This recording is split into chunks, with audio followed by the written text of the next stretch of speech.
What is it? Oh! Podcasting from Basshole Studios in Hollywood, California. Yo, what time is it? You're listening to I'm a Basshole with Doug Bass. We've all been one. He's an asshole. So let's laugh about it. Now, here's your host, Doug Bass. Hey, what's up, Bassholes? It's Doug Bass. Welcome to I'm a Basshole, the podcast. Thanks for joining us. As always, make sure you follow us on Instagram at Basshole Show and the YouTube channel Basshole Show for the full video experience, and subscribe wherever you get your podcast fixed. Got a great show today. Our guest today is comedian, director, podcaster. He does it all. Josh Edelman, and Rachel D is joining us remotely. It's been a while since we've seen her. Let's jump into the show. How you guys doing? It's good to see you guys. Josh, welcome to the show. How are you? Thanks for having me. I loved the intro. Oh, because thanks. now that I'm at the studio, I realize it's not recorded at the Capitol Records No, building. Is that what you assumed? I don't think I ever assumed that. Listen, I assumed Adam Carolla was on the show I know. the other day from the clip you posted. Yeah. So I think I had a really skewed perspective of how big this podcast agreed to be on. This was. show is just smoke and mirrors. It's one big illusion. I'm gonna have a talk with my manager. Yeah, about- we make it. We value production value over the quality of the show. Really, when it comes down to it, just so people tune in and then they're disappointed probably once they watch it. So if you're watching the show, it's not at the Capitol Records building. No. It's at Doug's musty apartment. Yeah, don't come find me. Yeah. Just go to the Capitol Records and ask for us. Maybe they'll find us. All right, Rachel's here also. Let's see if this works. Rachel, how are you? Hey, I'm good. It's hot here. It's like 100 degrees today. Really? Oh, it's cold here. Yeah. Yeah, we got a nice this. This is the weather I like. Yeah, I like this weather too. Yeah, this is ideal LA weather for me. Exactly. It reminds me of East Coast, but it's not like as bad, Yeah, East Coast gets humid. East Coast, I feel like East Coast is winter and summer. They don't. No. They do away with spring and fall. There's no more spring. Yeah, Yeah, it goes like from cold to hot all of a sudden. Yeah, It's crazy. yeah. And then Rachel, your summer is going to be brutal this year. I think Arizona. Oh, yeah, it already is. But Are you ready for that? Yeah, I mean, if it's Oh, 100 yeah. if it's 100 degrees now, I can't imagine what like July and August. But are you like one of those girls, Rachel, who's always cold? yeah, I'm always chilly. But like we have like a pool, and then there's a lake, and so there's lots of places to go. There's Yeah. lots of places to dip yourself and cool off. Central air conditioning. Right? Yes. You have to have that, I think, You right? have to. I mean, there are some people who still have just swamp coolers, but I think Really? that's In Arizona? miserable. Oh my God. Yeah. I've got a wall. I've only got a wall unit in my place. You can get away with that in LA. I think, In LA, because- yeah, Well, probably. I mean, you used to be able to get away with it. Like at least West Hollywood. I mean, Santa Monica, you definitely get away with it because you get a breeze over there. But now I think Well, it's almost required. already 100 here, so Yeah, it's only No, gonna you get better- hotter. You better cool off. You get a heat stroke. But Josh is here. Josh, it's good to have you here. I've been wanting to have you on this for a while now. I know it's always a mess scheduling everyone. I feel like because you have your own podcast. I haven't done my own podcast in a hot minute. You haven't? Theoretically, I'm theoretically starting a new one. I've recorded like A new one? 2 episodes, but haven't. But wait, what released happened to the Jew Rogan Experience? experience, which is a great name, by the way. Thank you. Maybe I'll bring it back. I don't know. Yeah. I just it got. It's hard. It's hard. It's hard. It's literally. I mean, I try to do this once a week, and it's literally a full-time job that you don't get paid for. Exactly. I think like I have a guy who actually wants to help me with producing my podcast, but he'll only help me produce one. So I was kind of deciding between having him help me keep the Joe Rogan going or start doing this. Have new you one. gotten any it's a play on the Joe Rogan experience. Have you gotten any traction from that name because of that? I think it's one of those things that's hurt me more than it's Really? helped me because there will be times where I'll go on YouTube and look up my podcast and it just takes me to Joe Rogan. Right. Exactly. They just think that's what it's not the other way around. Yeah, exactly. Like I do a show at this place, the best comedy club near me. You were on the show. Oh yeah, Hot Dates. Hot Yeah. dates. But it was funny, like they did it because they thought that would help with the SEO. And then anytime I look it up on the internet, it goes, "You mean the Improv?" You mean the actual best comedy club near you theaters? That's yeah. I mean, I wasn't aware of that. I mean, I knew that theater, the one next to the Zephyr, was always a comedy place, but it was like before that it was like what, Comedy Nook or something like that. Yeah. And now it's Best Damn Comedy The Place. best, Darn, or what is Best it? Damn Comedy Club near me might actually be a better Oh, name. is that not the name? What is it No, called? it's just the Best Comedy Club near me theater. They should have thrown Damn in So there. when I think type that in, it usually just tells me the best comedy clubs near me. That's what I think the Hollywood Comedy was trying to do. The Hollywood Comedy. I hear people go there and think it's the Improv, and they're not sure, and then they get there. Oh, they're really? Is that how they're selling tickets? Is people thinking they're going to a better place? Because they type in like Hollywood Comedy, and like they're looking for Improv, and they go there, and then they're disappointed or whatever. See, so many people from out of town end up at the Hollywood Comedy. Yeah. They're like, oh, it's Hollywood. I mean, it's kind of brilliant. I mean, it's the master of marketing, Joe. Yeah. Even though I don't know if it's proper grammar, the Hollywood Comedy. I don't know. But I think both. It's fun. It has that good SEO, right. and it's also like kind of funny because of who she is. That's true. That is it true, like plays into her brand. Yeah, no, she's got great brands. Yeah. Speaking of brands, Josh Edelman, you have like a million like projects going on in town. I feel like you're like the busiest comedian producer that I know that's here. I think. Thank you. You've got Undiscovered Genius that's at the Hollywood Improv. Wearing the Oh, you got merch. I didn't even notice that. Look at that. Merch. Make sure you wear get your Undiscovered Genius merch. You've got Well Dressed, which is at the Hollywood Roosevelt. Mm-hmm. You got Gripe Juice, which is where's that at? That's in the Bar Covell, Los Feliz. And then you got Hot Dates. And then Hot Dates, which is the new show with Reed. Mm-hmm. So what do you got? 4 shows? 5 shows? 4 shows. One of them's weekly, so kind of like 7 different. So how do you do it all, man? This is crazy. I mean, I stress out over doing like my show monthly at the Improv, and then I'm going on the road with it here and there, and I'm like always like, oh my god, this is so much work. How do you balance everything? It can be stressful. I mean, a couple things I try to do is I don't look at my ticket sales. Okay. And I count on that if I do, because like, I don't know, I've just learned that like I'm going to do the same things, and I can either just do them stressed out or I can do them and just accept what happens. Right. And at least for some of the shows, they pretty much sell out every time as long as I do X, Y, and Z for them. You follow the rhythm, the pattern that you've been doing all these years. So I just keep doing the things that I've been doing, and then it tends to work out. Yeah. Well, it's working for you. And then every once in a while, it doesn't work out. Right. Well, I mean, depending on what's going on in town, and there's always a lot of competition and stuff like that. But your shows, you have great themes for your show. Well dressed, everyone needs to be spiffed up, and that one's the easiest. Best, that one's the easiest one to market because it's like I always say the biggest challenge of marketing a show in Los Angeles is like. I can't be like, hey, I got Doug Bass on the show. Right. Like, not that you're not great. No one cares. But like, the comedy store's like, we got Bill Burr tonight. Right. And you're exactly. like, how do you compete with that? Exactly. Yeah. But like, I can advertise an experience of dressing up. That is true. Going to the Roosevelt Hotel in a live jazz band. You got a band. You have a live band, and everyone is dressed to the T. That's part of the format of the show. And and it is a classy, historic hotel, so people want to go there to check it out anyway. They want to have people like an excuse to get dressed up. They do. Yeah, they do like doing that. Most comics, when they message me to be on the show, were like, "I've got a suit. I'd love to wear it on a show." Yeah, does it just sit there? Like I have like one suit and I hardly ever wear it. Yeah, exactly. But it is kind of like it's kind of like you don't almost need a hook, but like it's nice to have a hook like that for a show where like. It brings new audience in, or it brings like someone, not your regular comedy crowd that's always coming.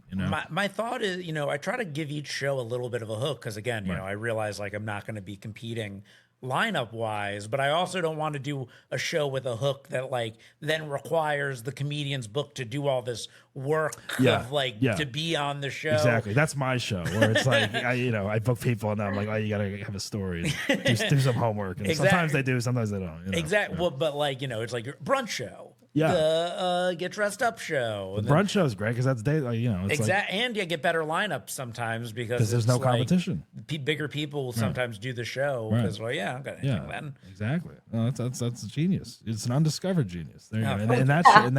And Undiscovered Genius, that show. you pretty much, I mean, there's regular comedy, but you have like film clips in between things, right? Or short films or comedy sketches? Usually I play a sketch at the beginning and maybe I'll play a second sketch during. But what I really tried, that show kind of evolved. But what that show's whole thing is I book one person to headline that I love, who I don't think gets enough attention, and they're the quote unquote undiscovered genius. And then I let them, how it works. Okay. And then I let them book the lineup. And then they book the lineup? They give me like 12 names and I pick 5 or 6 of them. All right, that's kind of cool. And it makes it easier for me booking wise on one hand, then they all feel like it's their show. Right. They promote more. It gives like the room a sort of energy and vibe. I think the first time I went to go see that show, I thought like someone was like, you were going to discover a genius. Oh. Like they didn't, like it was like maybe a couple of people that have never done it or something like that. And they're like, oh, this guy's actually good or something. But then I realized it was not that and was thankful at the same time. So. We're going to have a bunch of terrible comics perform, and one of them might be good. Like the Gong Show or something. Yeah. Rachel, have you been doing any comedy in Arizona at all? Anything? No, just mostly in front of 6th and 7th graders. Oh yeah, teaching. They've been actually funnier than I've been lately. It's been really entertaining. Do you like the new school? Yeah, I really like the new school, and the kids are hilarious. I think that's all you needed, Rachel. Was you just needed a school you liked to teach us, so you can stop going and searching for people you like performing in front of outside of the school. Right. No, I mean, I do entertaining at faculty meetings, and it's fun. I almost got named after a pet whale today. A pet whale? Someone has a pet whale? So one of my kids, his comfort animal or whatever that he brings to school, like the stuffed animal. Oh, a stuffed animal. Yeah, he was trying to name it, and he was like, I'm thinking I might name it after you. And the whale almost got named after you. Yeah. And they weren't calling you Willie. No, but I don't know how to feel about that. Rachel the whale? You don't like that? And like being named after your cute little stuffed animal is very sweet, but also it's a whale. How old are the kids? They're like 11, 12, and 13. Oh, okay. They're so cute. Do they have crushes on you, Miss D? You're not Miss D at school, are you? No. She's Miss Rachel. No. I guess Miss D is better than Mr. D. Miss D, yeah. I don't know if any of them have crushes on me. They're all starting to like have crushes on each other, which is really really cute to watch. Is it? Yeah, watching a 7th grade boy try and flirt is hilarious. Yeah, I can imagine. So funny. Like they just trip over themselves. They like end up falling and stuff, like trying to be. They have no be cute confidence or whatever. No, they just don't know what they're doing. They don't know what they're doing. Yeah, they have an idea of what they want to do, but they don't know what that is yet. Yeah, I guess. Yeah, I'm imagining. Well, that's good. That's good. I'm glad that you've settled into your school and whatnot. Yeah, it's cute. It's funny. It's cute. Yeah, it is cute. Now, Josh, let's get back to Josh. Yeah. He's the important person here. Enough of your schoolings and teachings. So cute. Josh is also a director. He directed the documentary film about comedian Al Lubel. Yeah, had you heard of Al before? I had heard of Al before. I think I saw him on Letterman or something like that. He was on Letterman like 7 times. Yeah. I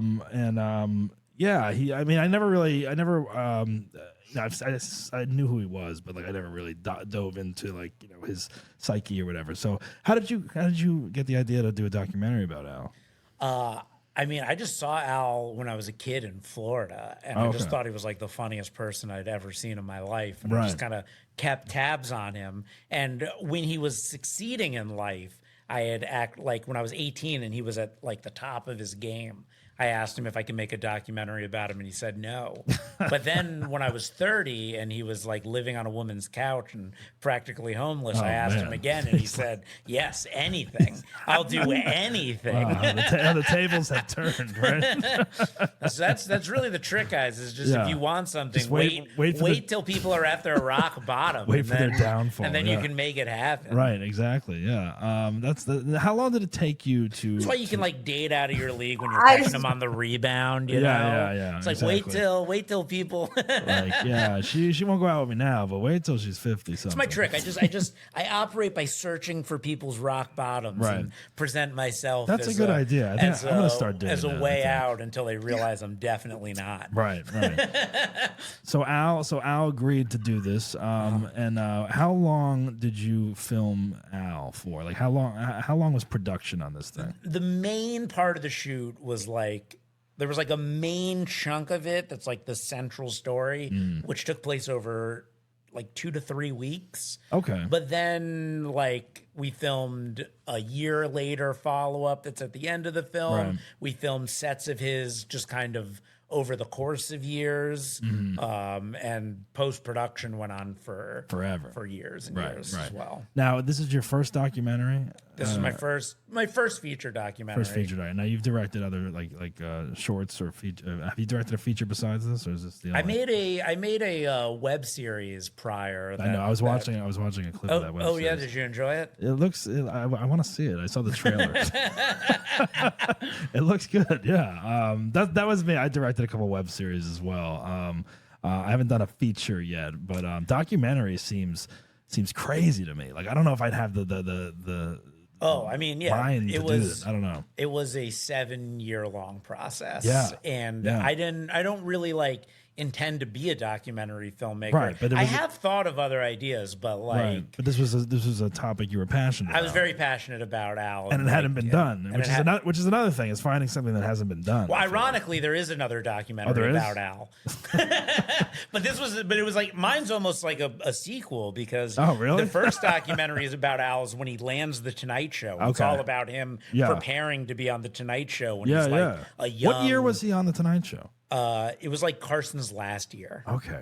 And that's an amazing accomplishment. It was an amazing accomplishment. So that was like when he was rising to potential stardom, and the world at his fingertips. And then when that all didn't work out, this is the sequel. It's crazy. It's like that's the business we're in. It's like you literally can have the Tonight Show or SNL or anything like that, and then the next year you're back living on someone's couch or whatever. Well, Al was the inspiration for Undiscovered Genius, the show. The very first show was him. Okay. And then I just kept it going. Like when we released the documentary, I remember that. Yeah. We did a show for Al at the lab. Right. Yeah. And that's what that became Undiscovered. That became Undiscovered Genius. Yeah. And the film has been well received. Are you happy with the outcome of it? The results?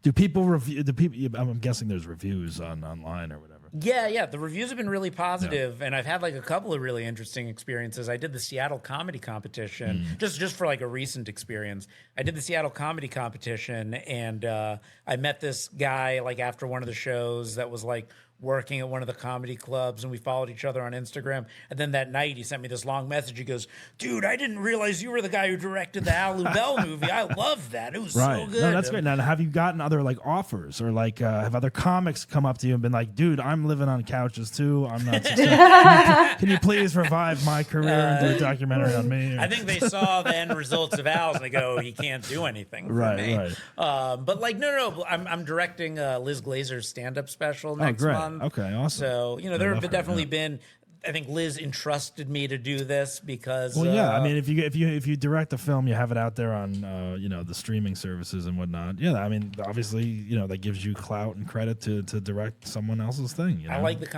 one friend of mine told me she was like watching the documentary with her parents, and then their parents were like, "This is like a real movie." Once it's streaming, and they're like, "It's a real movie." Yeah. Yeah. Well, I think once they started watching it, they're like, "Ugh, let's suffer through this horrible thing." thing our daughter's friend made this time. But then they were like, but wait, Rachel doesn't love it though. Rachel didn't like it? Rachel didn't love it. Rachel, what were your thoughts on Rachel, just so we can have the other side, so we can hear the other side. Rachel is a film critic, so yeah. She's the Roger Ebert.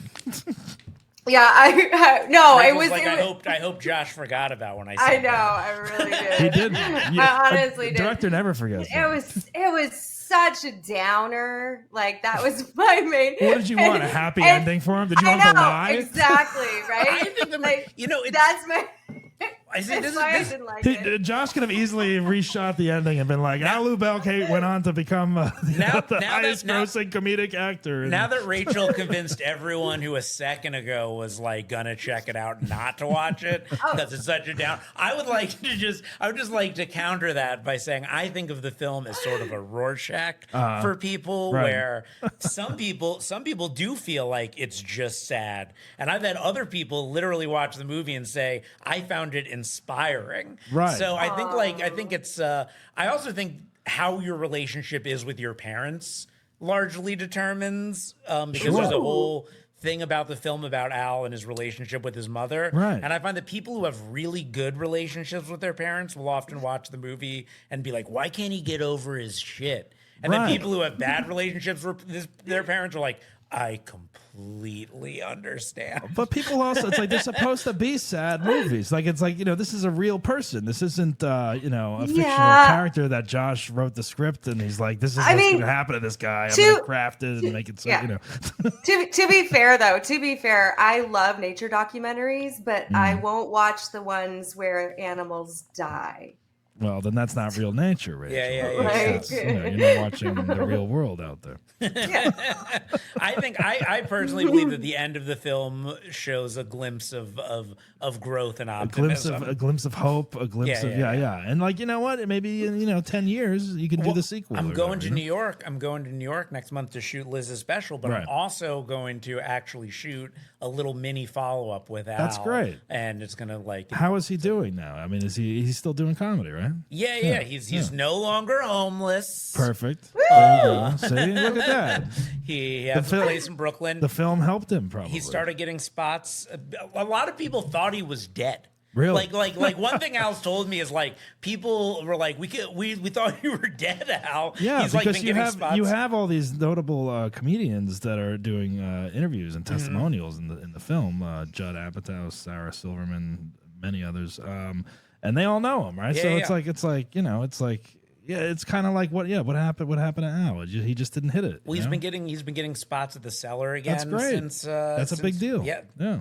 Totally. Yeah, I mean, it's just a reminder of as sad as it is at times. The film, it's like, that's the business. That's the business for the comedy world. It's depressing. It's fucking depressing. We're all depressed. What I always say about Al is that Al is all of my greatest hopes and biggest fears in one person. Right. He's everything I want to accomplish artistically. That's a good way to put it. And everything I fear financially. Yeah. That is the thing where it's like, I love doing this. I love doing my show, the podcast, but it's like I want to be financially stable. I don't want to not have anything when I'm 60 years old and scared. But your artistic integrity. But you're I'll give away a little bit of that. I will a little bit, I think, because I don't know. For me, as you get older, it's just I don't want to be the guy living on someone's couch at 64 years old or something like that. You know what I mean? I don't know. As you get older, your integrity also.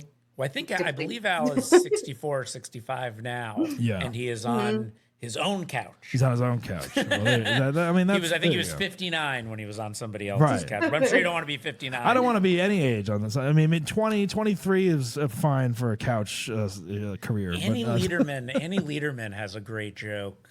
I'm going to butcher it, but it's something about how when she was living in her car, she was like, this is going to be a great chapter of my book. Right. And then she got out, and then at a certain point she had to move back into her car, and she's like, I don't think there's going to be a book. I feel like she was my neighbor for a while. We lived in the same building. I might be butchering the joke. Yeah, I mean, I don't know. Have you ever lived in your car? No, I've parents who you got would not let your parents that would not let you have that happen. Rachel, have you ever lived in your car? No, I have parents that. All right, so we all have. I have parents as well. So we all have parents that care about us that would not let that happen. So we don't have that chapter of our books, unfortunately. Yeah, all three of us are like, why couldn't Al get over his shit? I don't know. Yeah, it's like, you don't have this. Have your parents always supported you doing a comedy and directing and arts and all that stuff? Yeah, they're supportive. My mom especially. My mom extremely supportive. My dad also extremely supportive, but more of a pragmatic. You got to understand, I used to tell my parents when I was little that I was going to win Wimbledon. So they're like, you play tennis? I did, and I was never going to even get into Wimbledon. Right, okay. Not even junior Wimbledon. Did you go to like tennis camp? Yeah, you're from Florida, right? Yeah. What part of Florida you grew up in? Boca Raton. Boca Raton. Okay, so you Florida. Did you go to like tennis camp schools? Yeah. Did you go to that Bollettieri camp academy? No, I went to Chris Everett's tennis academy, which is similar. I had a friend in high school who went down to was it Nick Bollettieri? Is that his name? He went down to that camp. He was also a ball boy for the U.S. Open. Okay, cool. For the summers, like Kramer did or whatever. So he would always miss like the first week or two of school and do ball boy stuff. But you were serious about tennis for a while? I was very serious, but like when you're a like short Jewish guy telling your dad you're going to win Wimbledon, when that doesn't work out and you go, all right, I've decided stand-up comedy instead. They're like, okay, I will support you because your mom won't let me not support you. Right. Well, that's good though. It's good that you have parents that support that, because that's important. Because I do think if you come from that background when it's like, the parents never support me, you're going to have that dramatic, downfall at some point. Possibly. Well, I think if I was truly delusional, I'd be still trying to win Wimbledon, right? And not have been like, well, I'm actually much better at this film and comedy stuff, so let me go in that direction. But you also are a magician. I was a professional magician. A professional magician for like 5 years. Now, when New York did you City. start? I mean, because I was always interested in magic as a kid. I would buy the tricks, I would buy the sets, I would practice little things here and there. Always fascinated, always loved watching it. But eventually I just gave up. I'm like, not that good. Well, at the end of the day, all my dad's biggest fears are his own fault. Because my dad was a tennis player, which is like what really got me into that. Right. He was a magician when he was younger. All right. So he wasn't excited when you started picking up this stuff? He is. He is. He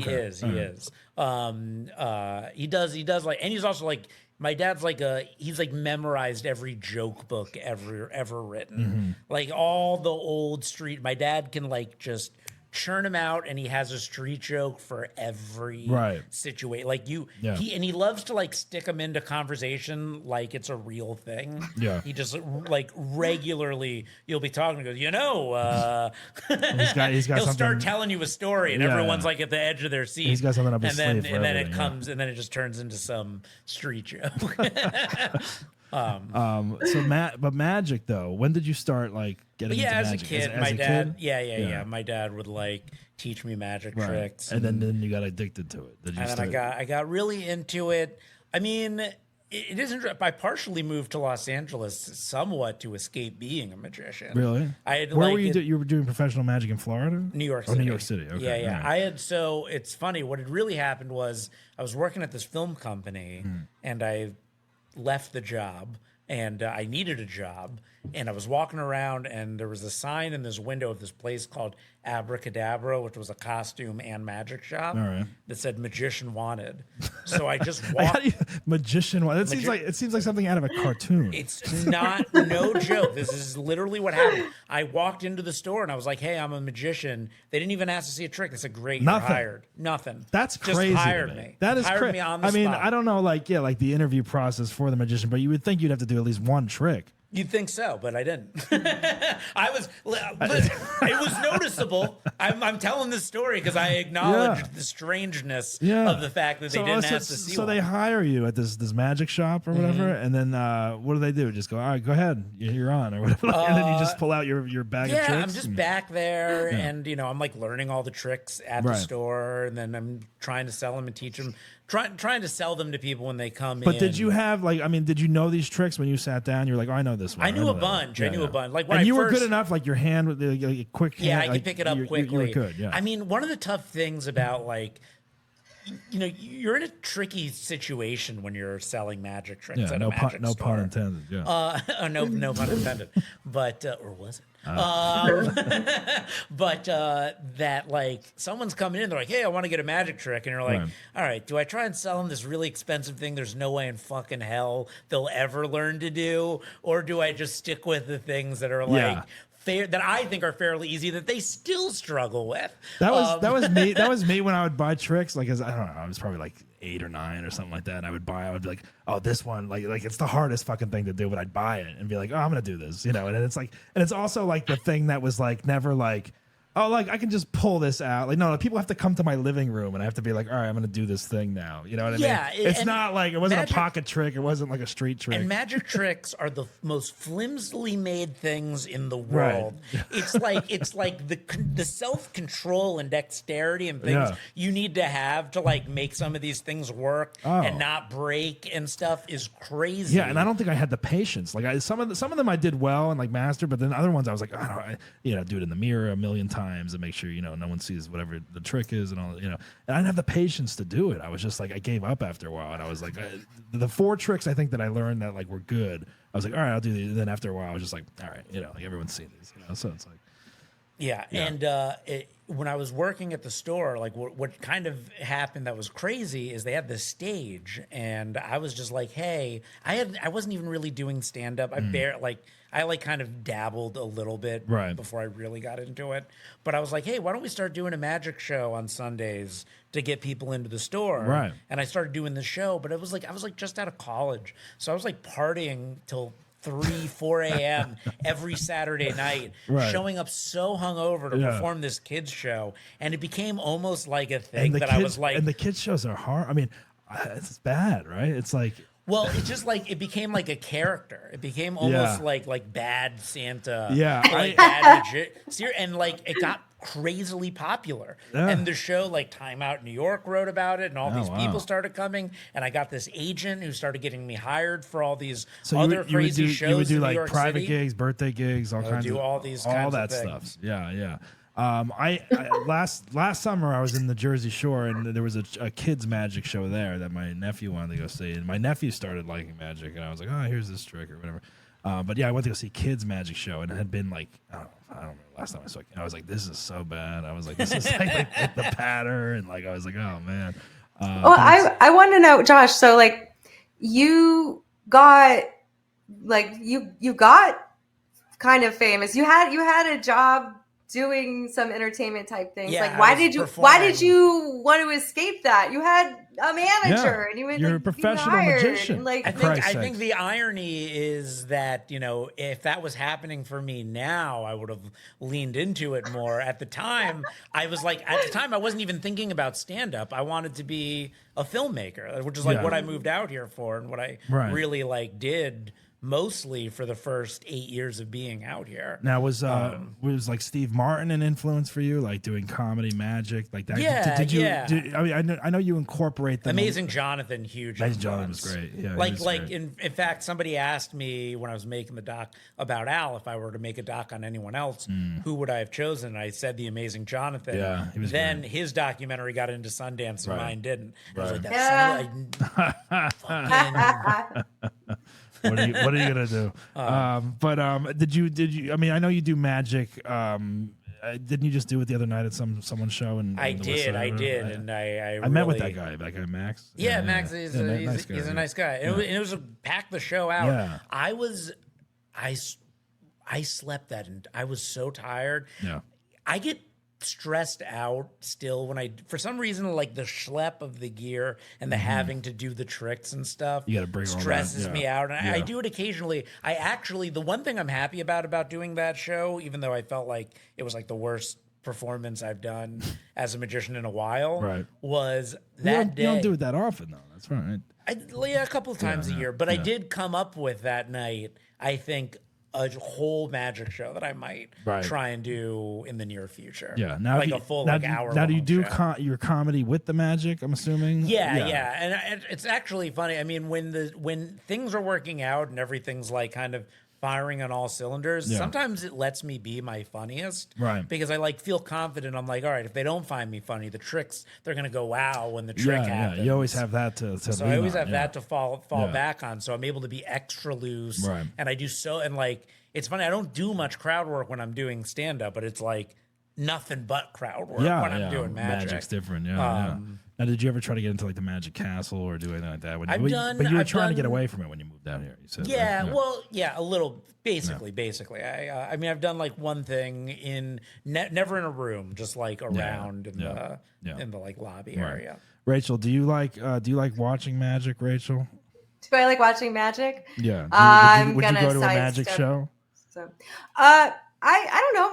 Magic's cute. It's fun. Cute. I do like comedy and magic. Like Harrison Comedy Greenbaum is one of my favorites. I really like Harrison Greenbaum, and he does comedy and magic together. Yeah.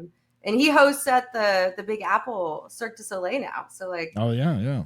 That's cool, lean into it, Josh. Yeah, I think you should lean into it more. Bring it back. No, I just said. I just thought of like a whole hour-long show that I might try and put together. I love that. Wait, what's the like? So, what was the inspiration for the hour-long show? Like, how did that happen? How much time were you doing at Max's show? Well, no, I was only doing 10 minutes at his show, but I have all these little routines, and I've kind of like written tiny little things throughout, like, from when I started in New York to now. And I kind of like had this epiphany of something that I could cake it all into as sort of almost like a story that surrounds like a character like that I can play when I'm doing it. I like that for you. A sort of like it'd be fun. Clown type. Right. Clown is huge now. I took a couple of clowning classes. Yeah. And with the idea that it would help influence the magic somewhat. Right. So I intend to bring it back to some degree. You should. Yeah. I think it's something different. And if you're good at it, why not? Why not? Why ignore it? I get bored, doing the same thing for too long. Sure. Yeah. So I think I kind of want to record the hour that I've been doing and then be done with it and maybe work on that. We'll see. Yeah, we'll see what that's happens. Great. Who's your favorite magician? I'll leave New York. I'll leave LA. I'm like, I got to escape stand up. I'm stuck. Right. Back to magic. Yeah. Keep going back and forth. Amazing Jonathan. Amazing Jonathan. Yeah. Hands down. I always love. David Copperfield was always amazing. I used to see David Copperfield every time he came to Florida when I was a kid. I saw him. I've seen him twice. Once in New York and then once in Vegas. I saw David Copperfield 2 nights in a row and then was so disappointed because it was the same show. They were planned. Like everybody was a plan. I was like, yeah, everything Vegas? was the same. No, where did I see it? I think actually in Anchorage. Oh, really? Yeah, I think in Alaska. Yeah. Wow. But I was just like, magic's dumb. You would think if he did 2 shows in Anchorage that he would at least change the plans. Maybe they weren't plans. Maybe just the same people kept. He only had the same people going to the show. How many people are there in Anchorage? Yeah, I was just there. And there's not that many people there. There's not much to do either. So. Yeah, I mean, they were like corny jokes because like the plant chick's name was Bambi and like. David Copperfield was always like corny patter and like the hot chick showing up and exactly. But I remember like his ABC specials like the Grand Illusions where like all that shit was amazing at the time. Are you from Alaska, Rachel? I don't know where I'm from. You don't know where you're from? She lived there. Do you know? No, I'm a military brat. So I moved every 3 years of my life. So when people ask me where were you when that happened, I really have to think about it because I've lived everywhere. Yeah, I really don't know. Yeah, she doesn't know where she is right now. She's just in a room.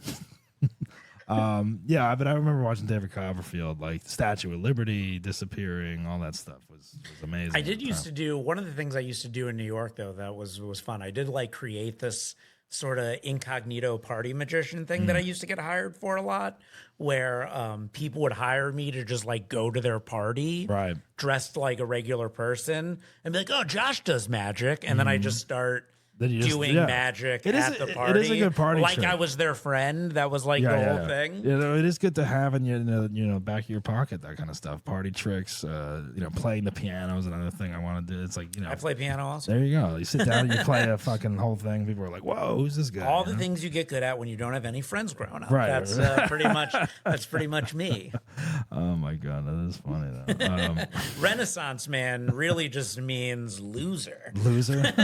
Unpopular kid. I think magic has kind of lost some of its like mystery though, because like of the internet and stuff. Like they have all these like reveal the tricks, and the guy who wears the mask that reveals all the big illusions. And now like Instagram videos, you see people doing tricks and they show you how to do them, and it's like, oh yeah, fuck. I would say if you're coming to me because you're trying to see something amazing, you're going to be disappointed. If you're coming to me because you want to have a good time, laugh, and see some kind of cool tricks, all right, I got you. That works. Josh, that is your new profile bio, I think, for. If you're coming to me because you want to see something amazing, you're gonna be disappointed. Yeah. Hey, it might work. It's funny. People say I've had a couple people say that you and I look alike. I think we talked about that. Rachel at the Hot Date Show. Do Josh and I look alike, Rachel? What are your thoughts? I think that you both look like white dudes with hats. 5 o'clock Beards shadows and hats. But yeah, I mean, Doug's got a little more. Doug's got a little more salt in his beard. I do. Yeah. You both have dreamy eyes. Okay, so dreamy there's eyes. that. There you go. Yeah. Someone. I find it offensive. I feel like it's just people saying all white guys look alike. They're probably right at the end of the day. Yeah. I don't know. People always say, I look like certain people or whatever, and I'm like, all right, that's great. What do you want me to do? But I know it's hard. That's hard to be flattering because, anytime anyone tells you look like somebody else, you're like, really? Well, the thing I say now when someone says that, I'm like, oh, you mean they look like me? I'm like, I just turn it around. I'm like, why do I have to look like them? They look like me. When people tell me I look like you, I go, oh yeah, Doug's hot. I just want to say that whoever the person telling me I look like is hot. I usually just say, oh yeah, we're cousins. Or like we're related or whatever. Just start a rumor about yourself. But the way they say it is they usually say, you're like a hot Doug Bass to me. That's what... And then they're like, who's Doug? Oh my gosh. People say that to me all the time too. It's weird. Really? You're a hot Doug Bass? I look like a hot Doug Bass, yeah. Really? That's what they say? Yeah. All the time. Here's a question for both of you guys. If you could start a rumor about yourselves, what would it be? Josh? Lord, this is like I needed to be prepped. You could think about it, but I mean, like, that's just the question I'm going to throw out today. Or if Rachel, if you have something that comes to mind, what would you, if you could start a rumor about yourself that everyone just kind of believed, what would it be?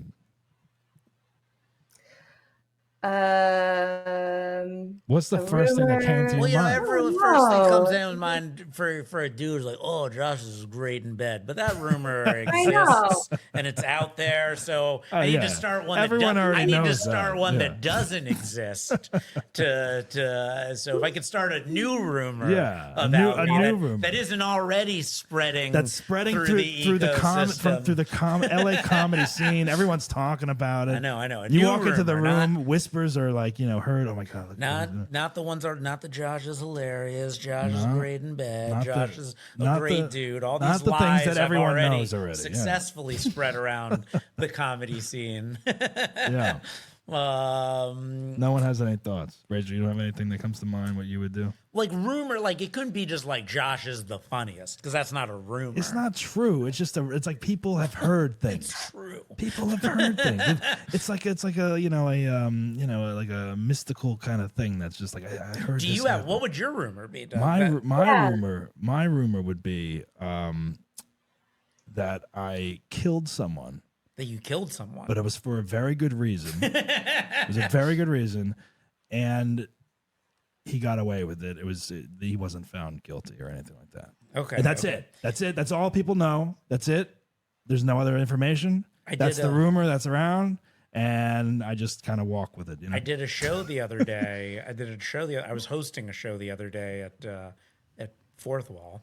And one of the comics on the show did a whole set about how he went to jail for murder. Oh. And and got out. And he's out, yeah. Yeah, and I went up after him and I was like, how was everyone in here not just laughing hysterically at his bit out of self-preservation? Right. I'd want him to know that I was the guy laughing hysterically at your I murdered a guy bit. Yeah, that guy's a real murderer, though. Mine would just be a rumor. It wouldn't be true. Yours would be a rumor. Somehow it just caught on and people believed it, and they went with it, But that's interesting. So you want to lie? I want to lie. You want to lie? Okay, so then the Josh is great in bed one doesn't count. It's got to be. Yeah.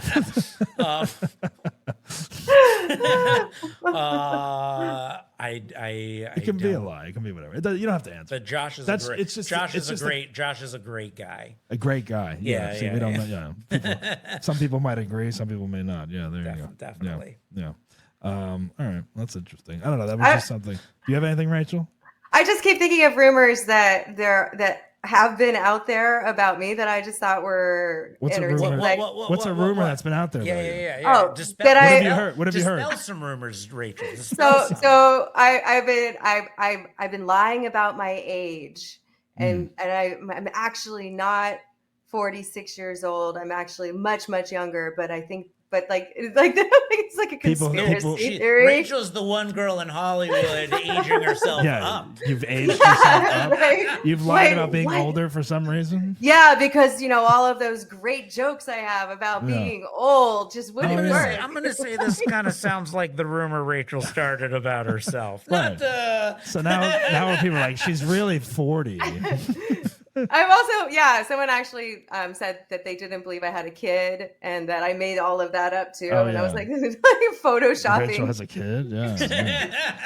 The picture that you put with your child next to you. Yeah. Rachel's the only one spreading rumors to ruin her own life. Yeah, exactly. Right. Josh spread a rumor that he has AIDS. I don't know. And now he has I don't know why Josh keeps doing those. And now he has a Netflix special. Yeah. Why Josh keeps doing those bits about how he has. That's something we were talking about once. Raging herpes. Yeah, we were like comics need a disease or something to get a Netflix special, or like some kind of ill kind of disease situation. Then they get a special. That's where everyone's at now, I think. There's the rumor. Yeah, do that. That'd be a good rumor. A good rumor. Yeah. I mean, it is a good question. I just could have been if I had been prepped, I would have come here with some fucking rumors. I know. I just thought. I just thought it. I had it on a list of things I wanted to ask. Some future guests are going to get prepped on the rumor stuff. You can come in here and bury me. You can think about it, and you'll come back and you'll talk about it more. Yeah. All right. Well, this is the Basshole Show. Now, Josh, you were on the live show at one point. A couple months ago. I vaguely remember your Basshole story. It was I think it was like a disgusting story. It was a disgusting I don't remember story. all the details, but I remember I don't know if that's the story you want to share or if you have another one you want to share. Well, I had things happen. I actually have a good one. I've like two kind of good recent-ish ones. All right. Or a couple of good recent-ish ones. Yeah, go with one. One recent-ish one was I went to they both happened when I was going to the movies. All right. One was when I went to go see Godzilla -1. Super good movie. That's the one that's out now with or no, that's King Kong. Isn't there one? That's right before it last year. All right. But it was like rain. It was like pouring rain, and I went to the movie, and I'm sitting in the theater, and this woman is like, her back is like turned to me. And like she's like lying in the chair away from me, and I'm like looking at my friend. I'm like, I think this woman shit her pants. Oh my God! I just swear to God, I'm like, it smells so fucking bad. It is ridiculous. And I'm like, the movie's good, but like this is intense. And I'm like really blaming this woman for this. I get out of the theater and I'm in the light for the first time, and I just see that I stepped in my foot is covered in. Shit. Did she really? She shot herself? No. I stepped in shit of some sort when it was raining and I was rushing to the theater and I didn't and it was me the whole time. And she was turned away from me because she's like, this guy fucking shit his pants. So you stepped in like dog shit. And I'm like sitting here like slandering her name to my friend when meanwhile it was me the whole time. So you stepped in dog shit and then went to dog the movie shit, scene. or it's Los Angeles. Who knows? Shit. It could very well have been human shit. But it was like rain soaked shit too, because like I was rushing in from the rain. I mean, that's happened to me. I've stepped in like dog shit, and then I've gone inside someone's house or something, and I realize as I'm in there already, like halfway through their house, and I'm like, oh fuck, I have like shit all over my, and it's like, what do you? Yeah, like I kind of like hopped out, and I was like, I'll be right back, and then like wipe it off outside. Or what something. do you do? It's like, yeah, it's weird, it's awkward. Yeah. And then the next, but the movie theater, that's bad because that's just sitting there. Like. Yeah, and it was the whole movie, and I'm sitting there like in a bad mood, angry at this person who's also just clearly angry at me and is correct with her back turned towards me. Right, and like your feet are like what if her jacket was like over and your feet are on it, and you get shit on it. And there's all these things that could happen probably, and it just. That was a little one. Then I went to see Dune 2 by myself late at night. And it was like a kind of packed theater, but there was like one seat like alone in like the good seat at the movie there. Not like what would I be front row center in something the middle somewhere, where you wanted to be front row center, but like, a little bit back.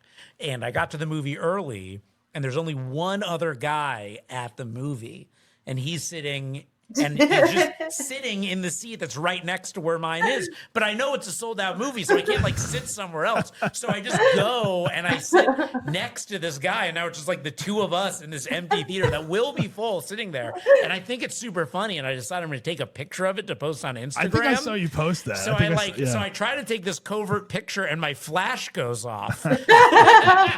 So just me and this one guy in the flash, just just so blatantly obvious what I'm trying to do. Yeah. So then when the movie started and like everyone who was like had been going on for 10 minutes, the guy gets up and moves to a worse seat to no longer be near me because I was such a menace to this guy's life in this moment. But it ended up being a packed theater pretty much. Yeah, well, like all the good seats. Well, it is weird. Yeah, I mean, like if you sit right next to someone, I mean, I definitely have sat in the wrong seat knowing it's not my seat, and then it's like, all right, we'll see if it fills up. We'll see if somebody. We'll see if somebody comes. It's like going on the airplane too. People do that too. Occasionally, they'll sit in like the wrong seat, and then they just wait it out, and then, I don't know if this is like a real. This is a good story, and I do believe there is an asshole moment in it.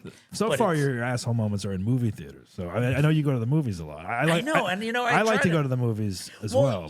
I think this is how I feel about myself, and I think this is true of everyone. I'm the kind of person who, like, when somebody's causing a traffic jam, I'm like, this person deserves to die. This person, and then when I'm the one causing the traffic jam, I'm like, everybody chill the fuck out, all right? Yeah, exactly. So that's me. Like, I demand etiquette from people in the movie theater, but if I'm at the movie theater, people should know how you operate. How it's like that's the way it is. I mean, we're all in our own little psyche. It's like I feel the same way a lot of the times. What was the other one you were gonna say? So, I mean, this is a crazy story that happened to me.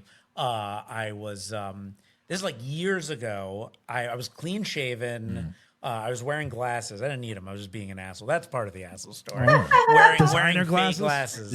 Yeah. My dad's an eye doctor, so I got some from his album. Oh, look at how cool I look, or at least I thought I looked cool. I did not look as cool as I thought I looked, as I would soon learn. But you don't wear glasses at all. I don't wear glasses. No. And I'm at this bar. I'm not wearing a hat either. I had a little bit more hair at the time. Not a lot more, but enough more. And I'm at this bar, and this guy comes up to me, and he's like, I know you, man. Yeah. And I'm like, I don't know if you do, but I don't know, maybe. And he's like, no, I know you. And I was like, do you work in film or something? I wasn't doing as much stand-up at the time. He goes, no. And he goes, "You're a fucking pedophile." What? And I'm like, "Whoa, you have me confused with somebody else, buddy." And he goes, "No, you're a fucking rapist pedophile." He starts screaming this at me in the middle, and everyone's like looking at me. I'm like, "Dude, you have me confused with somebody else." He goes, "No, you're that fucking sandwich piece of shit." And I'm Jared? like, "Wait, Jared from Subway?" And he's like, "Yeah." And I'm like, "That guy's in prison." He goes, "No, it's you." And I'm like, "No, odd. man, no." And then he goes and he like tries to attack me. Jesus. And like people like pull him off and like they throw him out. He's very drunk and he was with his friends and his friends were like, "Hey, sorry, he's just like really drunk right now." Oh my and I'm God. like, Jesus. I'm like, well, nothing's ever been more intense than having somebody shouting, "You're a pedophile" at me. That's crazy. in a public place. So he's outside and like his friends are talking to him. I'm in the bar and I'm like, we got to leave at some point. So like we're getting ready to go. We call the Uber and I walk outside. And the guy like comes over to me. He's like, "Hey man, I'm really sorry about earlier. I'm sorry." And I'm like, "It's all good, man." I get into the Uber, and as we drive away, I lowered my window and I went, "Hey man, eat fresh, motherfucker." And we drove, and I smiled at him when we drove. He's off. like, "I knew it. I knew it was you." That's pretty funny. That was good. Yeah. Rachel, did you just have glasses on? Was that Yeah. Oh, okay. I looked over and I was like, wait a minute. I was like, who is that? I was like, Well, I just got them because. Wait, do you wear glasses now? Well, I have. Yeah, it's now to that help I have. convince people she's really 46 when we all know that she's indeed 29. Wait a minute. Are these real? Yeah, no. So they're my readers because I am old. But I was just worried. Did they make me look like a pedophile? They are kind of. With the headphones on, you look like you're at a gun range. Wait, when did you start wearing? You look like you're about to start shooting a gun. Yeah, you do a little bit. You look very Alaskan right now. Yeah, you look like Sarah Palin. Oh, I do, don't I? You do look like Sarah Palin.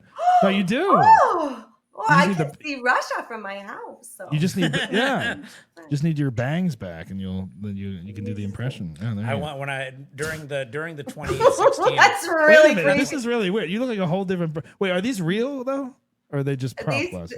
They're readers. Yeah, they're real. When did you start wearing these? When I started, I've known you a long time. I don't remember you ever having readers. Yeah, but you've never known me with health insurance. Oh. Oh, that's new. Okay, that's new. That's new for Arizona. She could. It's crazy So that you've needed glasses for 4 years, and then you just finally got them. Is that what you're saying? Jesus Christ! It's Why crazy. didn't you go to CVS and get the cheap ass pair? It's crazy to be so poor you can't afford to read. Right? Either that or Rachel just started. Yeah, reading. it's a cyclical. It's a cyclical thing, really. You're so poor you can't read. If you can't read, then you're poor. It's just, Oh man, well they look good. It's how they keep you down. It's how the man keeps you down. They look. Why'd you get that style though? I'm wondering. So, because I didn't want to look like a pedophile. Well, you look like Sarah Palin now. Now I look like I do. I do. Look like Sarah Palin. You better take that photo and post it. I'm sure you're gonna get a lot of comments. During the 2008 election. Yeah, you missed the timing on that one. You could have had Tina Fey's job. I know, right? Or Lisa Ann's. Yeah. It's pretty cute. Yeah. Wow. Oh my goodness. Oh my gosh. I do. Yeah, this is creepy. I was just like, oh. Sarah Palin. Well, I know what my new job is in life. I'm gonna run. You're gonna be a Sarah Palin impersonator. Yeah, you can add that to your act. You can close with a Sarah Palin impression in your comedy set. All of the magazines. she really flamed out. Yeah, Sarah. I know she did, right? Yeah. That just creeped me out. Okay, I gotta take the glasses off. I looked her up when I was in Alaska. I was driving around Wasilla, and that's where she. How'd you like Alaska? I liked it a lot. I thought it was fun. I mean, the festival was great. Yeah, did the Basshole show go well? It did well. Yeah, it was standing room only, and everyone really liked the concept, and the comics were great with it, and it was a fun time. It was nice to do it outside of here, just to get a fresh perspective on it. It's funny. It's like I kind of want to go back to Alaska to perform again. Yeah. I just don't want to fly to Alaska. Yeah, I mean, you had to take 2 flights. I mean, I took 2 flights there, and it was like, it was fun. I would go back in the summer or something. It seems like that's the cool time to go see the wilderness up there or whatever. But I don't know. I mean, I'd go back, but I think I'd want to check out What's the other city? Juneau? Not Juneau. What is it called? Rachel, what's the other Eagle, city there? Eagle River?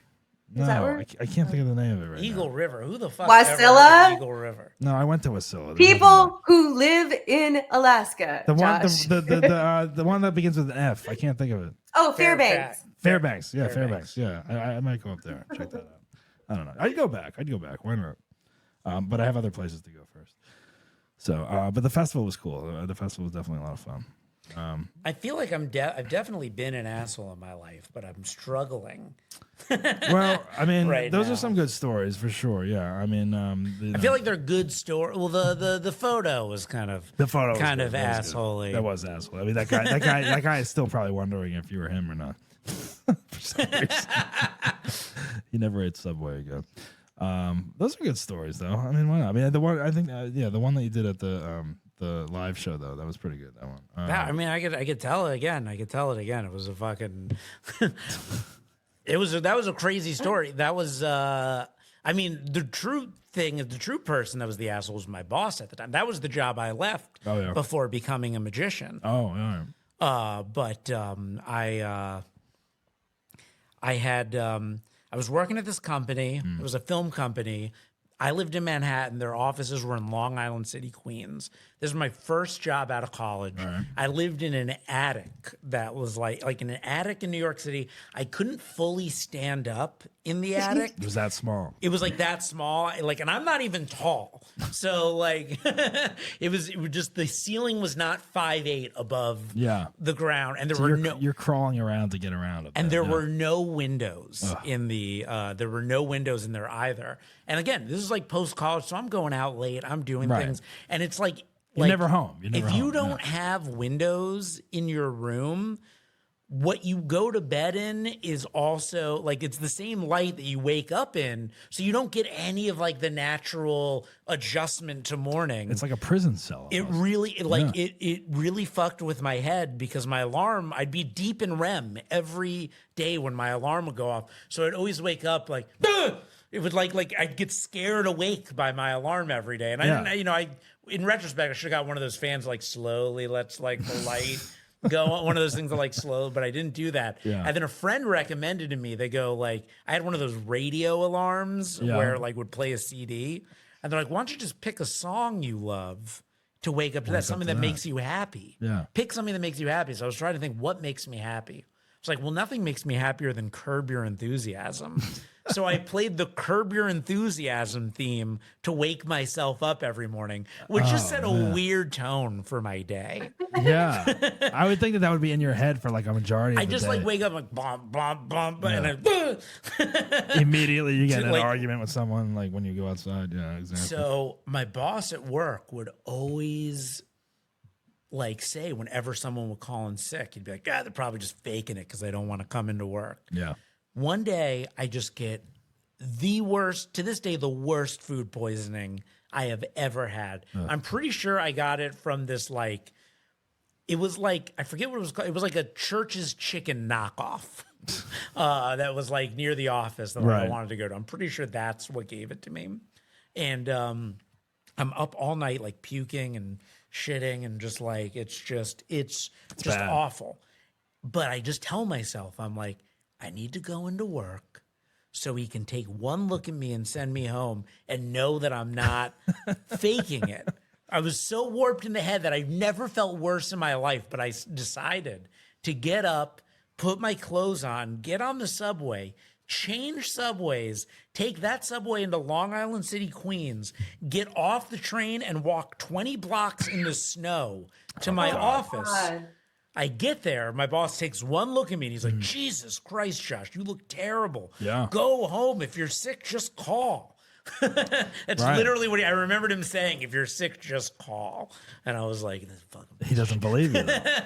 So I leave the office. I get downstairs. I'm at the furthest point from my home, and I just shit my pants. Yeah. There's just nothing. Oh, yeah. There's nothing that can be done. I don't have any warning. I don't have any can rush up to the bed. It just involuntarily happens. I've been there. I mean, I think everyone's been there at some point. I look back at the office and I'm just no one in there can ever know this happened. I can't go up there to clean myself up or anything. Right. This is my burden to bear. I've literally thought to myself, I'd rather be dead. Yeah. I'd rather be dead go to the office than have anyone know that this happened to me. Right. So I walk 20 blocks in the snow with my pants full of food poisoning shit. I get onto the subway. Still rush hour. Yeah. It's like I had to go to work at like 6 a.m. So it's like still like everyone's going to work. Yeah. Yeah, it's like probably like 7 a.m. now. Yeah. Like prime New York rush hour. Everyone on my train is just like, oh God. It's just the worst thing they've ever smelled. And they start forcing their way into the packed other trains. And the other people are just like covering their mouths and like waiting at the door for the next stop. And just the entire car gets out at the next stop. Everyone. I'm now alone on the subway car. This is every single stop on my way home. Yeah. The door's open. And you had your own car. I'm in the car by myself, lying there, just like looking at the doors of the subway. Every stop, the door's open. A bunch of people rush onto the subway, turn around and just run off the train. Jesus. And then it's just again and again. Wasn't there a homeless guy that you could have just stood next to him and like, this fucking guy? No, the homeless people. The homeless people were like running away. The homeless people that shit their pants were like, this guy smells worse. But I also have to change subway cars. So we get to the change subway cars place. I get off the train and I'm like, like a magnet just pushing like everyone away from me. It's like if you looked from above, you just see like this nucleus and just bodies spreading out around me until there's this big circle. And then again, I get onto the next train. Same exact thing happened. Everyone trying to force their way through the doors into the other one, waiting, holding on. Doors open. But it's also New York, and it seems acceptable for some reason. Like, you're going to run into someone like that at some point that week. It's crazy that I was... It just happened to be you that week. It's crazy that I was the most unacceptable person in New York that day. Yeah. Like, I was number one most unacceptable person. But you think about it, that same person, you, is also happening like, 20 blocks away in some other subway probably. In some other subway. Worst part of the whole thing is I get home. I go up, and like I used to not tell this part of the story because I was so embarrassed about it. Right. But I've really, now in retrospect, it's the funniest part of the whole thing. How could this get any worse? How could everything get any worse than this? I get up to my floor. And I just decide, like, these clothes are ruined. I never want these clothes again. So I take my phone out of my pocket. I take off all my clothes. I'm standing naked in the hallway of my building. I'm like, I'm just going to go in my room.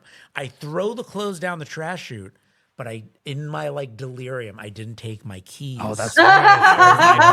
I remember this now. It got worse. I am now standing nude with like shit running down the back of my leg. And the door just locked in the hallway of my apartment complex, looking like the craziest person in the universe. And I'm like, oh, and I had a huge crush on my roommate at the time, who was this like hot actress girl, and I'm like, I know she's in there, and so what I do is I cover the peephole, and I call her, and I'm like, Abby, like you have to understand, like I am begging you to unlock the door to the apartment, and then please go back to your room. You're fully nude. I'm fully nude, standing there, leg covered in shit. Now, why wouldn't you bring a towel or like... It wasn't even it was before I went into my apartment. Oh, before you went in. Okay. I just got there and my thought was take off the clothes, throw them down the trash chute because I don't want this shit. But then you were going to walk naked through the apartment even though your roommate might be home or in the living room or something like that? You didn't think about that. It was still 8 a.m. So like I doubted that they would be... or I didn't think about it. Like I was amazed she answered the phone. I was like, please just unlock the door and like go back to your room. Right. And she did. She unlocked the door and she went back to her room and I just went straight into the shower and and that was the end of it. That's bad. I mean, it's so relatable as far as the shitting yourself thing. I think we've all been. I've been there. Rachel, you've been there, have you? Oh Yeah, I had I had a show in it was like 2 hours away, and about an hour and a half into the drive, I definitely shit my pants, but couldn't stop because I was already running late for the show. So you just did the show with shit pants? So I legit went from my car into the venue and onto the stage and did 15 minutes of comedy with shit in my pants. Nice. I was in New York and like I had like a slight cold. And I was about to perform on a show, and as they were, and like my beard was like real bushy at the time, Right. And as the host being like, "Come to the stage next," I sneeze, like a huge sneeze, and then they go, "Josh Edelman," and I have no time to like look in a mirror or see if there's snot in my van. I just walk up on stage, hanging out, and I just spend the whole set just like in a panic that there's snot all over my face. I wasn't panicked at all. I knew there was shit in my pants. You were past the shit in the pants thing. I mean, I have a story about shitting on a house in Beverly Hills that ended up being like Christina Aguilera's house. I was walking dogs, had a coffee accident, I had to shit on a house. Oh, I have a good asshole story. Oh, cool. Yeah, and then about 2 months ago, I almost shat myself in my car as I was driving home. I had to pull over into Cedars-Sinai and shit on the side of the dumpster. Oh God! Right, but I figured it was a hospital, so they might understand. Yeah. All right. Another quick asshole story. It's a quick one. My like high school best friend. We don't talk anymore, so I can definitely tell the story. We were hanging out when we got wasted drunk, and like I crashed on his parents' couch at their they had like a beach condo. Right. So I'm sleeping on their couch at the beach condo, and I was so drunk that like I pissed myself and pissed all over the cushions on their beach condo. And his dad was like kind of like an alcoholic and like very aggressive, and like I just didn't want to deal with telling them what I'd done. Like there's plenty of people that would have been like, I did this, we'll pay for the cleaning or no, you whatever. never owned up to it. Yeah, but, I just turned the cushions over. Right. And just went on with my day. Blame it on the alcoholic father, maybe. He pissed the couch again. Yeah. Are you sure you didn't piss the couch? Yeah. Any bodily function that like ruins someone's couch or bed or car or whatever, like anything like that, it's like you got to find a way out of it by lying about it. I think even if you know it was you and you're like, oh fuck, that looks really bad. You don't know the person that well. It's like you got to get out of it. You can't admit to it. There's definitely like I think about the times where it's like you just accept like, I've ruined this. I've ruined this relationship with this person. Yeah. It's over. Best to just pack up my belongings and move on. Yeah. It's exactly. I don't mind. That's nice to do when you're the only person that knows that person. You ruin a relationship or whatever. But if you have like mutual friends and all that shit, then it gets like, it's like, oh fuck, now they're gonna find out about this and that or whatever. But ruining couches and stuff. I don't know. I've never ruined someone's couch by shitting or pissing on it, but I'm still young, so who knows? I had a girl. I mean, I've since fessed up about this, but I had a girl that like this is again years ago hooked up with who peed in my bed like that night. And it was like a horrible night. Everything about it was bad. And like I leave and I'm like, oh, thank God there's all this fucking piss all over my bed. I don't know what to do. And I'm like, the only person I know who's like, the internet wasn't giving me good answers. I'm like, the only person I know that's ever cleaned piss out of a bed is my mom. So I called my mom and I told her that I got drunk. And peed in my bed. You didn't tell her the girl did. I didn't. No, yeah. And my mom was like, you know what, Josh? I was just thinking the other day about how you've been in LA for like 6 years now. And you've been like, so he's like, I'm just going to get you an early birthday present and get you a new mattress. I was like, sweet. And then like the new mattress came and I was like, and I guess she hadn't told my dad that she did that. But I was on the phone with my parents and my mom was like, how's the new mattress? I was like, good. but I also accidentally just peed on my computer and my TV. And my dad's like, what the fuck are you talking about? I was like, because he got me the bed. He's like, what do you mean we got you the bed? And I was like, happy birthday, Josh. Goodbye. I mean, I've always had the what is it? The protector cover on the mattress. Yeah. Do you have that? I now do. I've always had. I don't know, for some reason it's not like a rubber sheet like that, but it was like, it protects it from. I've had a couple dogs pee on my bed out of spite. Period blood, Rachel. What about it? I've had some situations where like that's ruined a mattress. Like, but now I have a protective thing on it. That wasn't me though. So no, it wasn't you. No, I was just no, because I remember we talked about periods on the show. With Rob, because Rob was like being such a pussy about having sex. If a girl's on her that was like 3 weeks ago or something. Yeah, but I was calling Rob a pussy. Yeah. Yeah, I've had like a full blown period like ruin a mattress once. So I can see that. I want to go back to Josh's story real quick though, because Josh, squirt is not pee. They're different things. Oh yeah. So was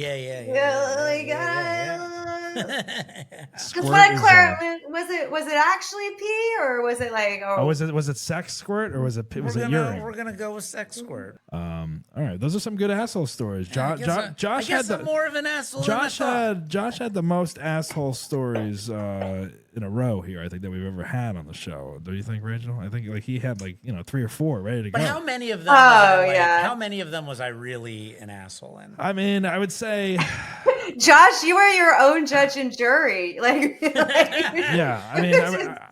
But if you guys, a lot of them. Well, one of them had to do with your asshole. I would say, and then the other ones had to do with the shit on the shoe. So that came from someone's asshole, a dog or a homeless person. We don't know. Yeah. So there's a lot of connectors here that we can. I was like, I think you have to like when it comes to asshole, you have to kind of redefine what the term means. Redefine, yeah. Because like I'm an asshole in like a different way when I'm thinking this person's the one who shit their pants. Right. Meanwhile, it's all over my shoe. Exactly. Yeah. Like that person definitely is like, this is the asshole behind me that smells like shit. Or, but then there's a different kind of asshole. Or you in the subway.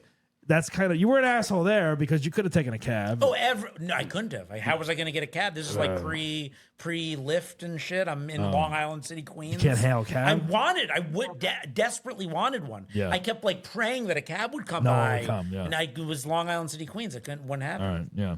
You could have walked. But you could have went to a regular bathroom in a bar or something and cleaned up. As far as everyone on that subway was concerned, I was the biggest asshole they'd ever encountered. You could have cleaned yourself somewhere else before getting on the subway. Yes. But you chose not to. So that's kind of an asshole move, I'd say. Like there's a million bathrooms you could have went into probably. Yeah, I think that's just sad and unfortunate. Not really but peeing, but like pissing on somebody's couch and just flipping the cushions. That's true. That's pretty bad. That's a good one. But what's the alternative? Like I peed on your couch. Yeah. No, you have to clean it. You want me to take it out and clean it? I think if it had been somebody else's couch, I probably would have. Now, if it's a brand new couch or an expensive couch or something like that, do you tell them? Like if it's like one of those like $10,000 couches. Well, I'll give you an example of something his dad had said to me once, and this might help illustrate why I was afraid to tell him I peed on the couch. Right. Which was this one time I was like, I was hanging out. It was like my best friend. I'm at his house and I was like, he had a jar of peanuts and I was reaching into the jar of peanuts. Jar of penis? I thought you said peanuts. I thought you said jar of penis. Peanuts, like honey roasted peanuts. I was like reaching in to like grab honey roasted penis. Okay. He looked at me and he was like, if I see you stick your dirty little fingers inside my peanuts again, I'm going to snap them off. If you want peanuts, you pour them into your hand. You don't reach in with your dirty little fingers. And I was like, all right, I can't tell this guy about the pee thing. Oh, okay. So there was already a threat. He'd been threatened me a number of times. Yeah. So like that was just the icing on the cake. I think he said to me once, like, that if I dragged mud on his floor from playing basketball, he was going to make me clean it up with my mouth. And I was like, right. no, So I'll this take is my not shoes somewhere. off. So I was afraid of him. I was very afraid of him. That's good to know about the jar of peanuts, though. I probably wouldn't have thought of that. But yeah. Fear will make you an asshole. That's true. Yeah. There's only certain ways you can get back at people, and sometimes it's peeing on their couch and not telling them about it. Well, look, these have been some great asshole stories. We do have to wrap it up. Josh Edelman, comedian, podcaster, director. He does everything. He does it all. He's got several shows in L.A., the Undiscovered Genius show, the Well Dressed show, Gripe Juice, and Hot Dates. Check out his documentary about comedian Al Lubel, Mentally Al. Streaming. Where is it streaming now? It is streaming definitely on Tubi and should be back on Amazon soon, hopefully. Cool. And follow him at Josh Edelman Comedy. And the Jew Rogan Experience might be coming back. He might be starting a new one. Or the new one, or both. We'll see. Both. Yeah. Check him out. He's got a lot going on. He's someone you should know if you don't know him. And super funny. Rachel, Sarah Palin, thank you for being here. So, my glasses again. It's so creepy. I think you should wear those from now on the podcast. So creepy. Yeah. I literally have to get used to it. Again, with the headphones, it looks like you're at a shooting range. Yeah. Mm-hmm. Yeah, which is very Sarah Palin. So. Which is where she would be. Yeah, you have to work on your Sarah Palin. I think that's something you should just start doing, even though she's not really relevant. Okay. She's not relevant right now, but bring her back. Maybe I can do crazy eyes. Yeah, do it. Why not? Fuck it. All right. Does anyone have Josh has shows coming up every other day, so you can plug those if you want. When does this come out? It'll come out next week. Okay, well then I don't have any shows. All right, no, never mind. I have shows to promote this week. All right, well there you go. You just missed Well Dressed. It was Friday. great. It was awesome. It's always awesome. Yeah, check it out when you're in Hollywood. Rachel, you're not doing comedy right now, but you're teaching kids and you're doing Sarah Palin impressions. So keep it up. Yeah.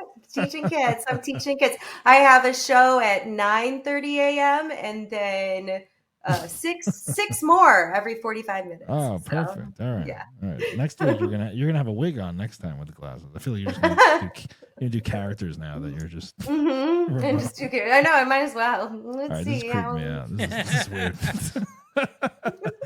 All right. Well, and check out Basshole Show will be in Tulsa, Oklahoma on May 9th with Tom Arnold. And then we will be at the Hollywood Improv on the 21st of May. And we'll also be doing a regular Father's Day comedy show June 16th at the Hollywood Improv Lab. Tickets are on sale. Grab them. Don't forget to follow the show at Basshole Show and the YouTube channel. Subscribe. Tell your friends. Do all that good stuff. Thanks for joining us, Josh and Rachel. And remember, guys, don't be a basshole. But if you are, laugh about it. Chat. You've been listening to I'm a Basshole with Doug Bass. Follow us on Instagram at Basshole Show. Think you deserve to be on the show? Email us at contact@bassholeshow.com and visit our website at www.bassholeshow.com and get the latest information. Subscribe on Spotify or wherever you get your podcast fix. And don't miss the full videos on YouTube. Remember, don't be a basshole, but if you are, laugh about it. We'll see you next time.